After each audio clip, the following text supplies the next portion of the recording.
Bazalaka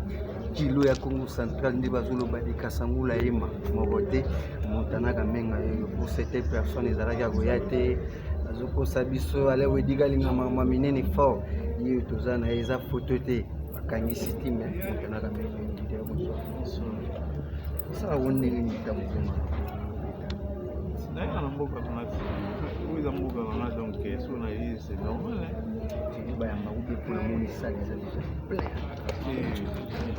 kuiza mambo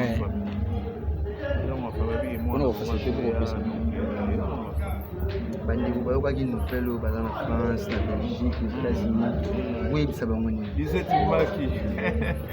voilà sœur na ngai aokoyemaka na États-Unis donc vraiment merci à tout moi na mboka na yo nayebi na koya ngai yo na ye donc bato tu ya poto bambote ya to donc tozala biso totali na bandeko na mosu bamusicien ndeti lider pilipili aza wana ye mingimingi Matadi manga sende pape ye mingimingi awa walisona mwenyango ndenge toza bacollègue donc toza mpe fierté ya bakongo ya Congo Central donc esali na plaisir nayoki mpe bankunga osantinga tosala interprétation ndenge nkuna te bayemba mpe bongo eza te soki oza chante ozomona koleki bato tu interprétation bakisa pite donc félicitation na bandeko tu baprester donc eya plaisir na biso bakongo tokoespere komona featuring ya yo na musicien moko ya province mais pourquoi pas nga mpe nazaka normal nazaka ndenge musique eza compliqué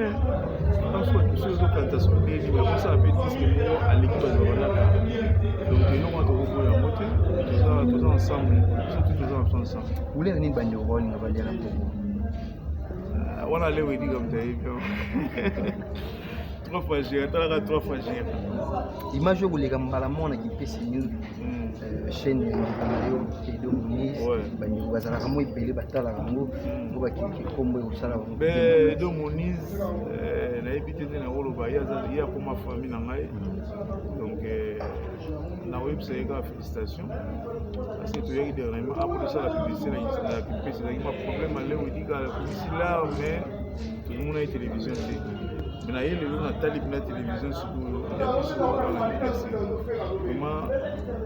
Edo Moniz félicitations vraiment na eloko osali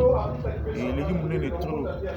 naza yango mamba oloba voilà merci beaucoup leader pour ovenda tembele te ozoki faire face public ebele eza na kati ya boîte merci mpona disponibilité na lele yango mabe plaisir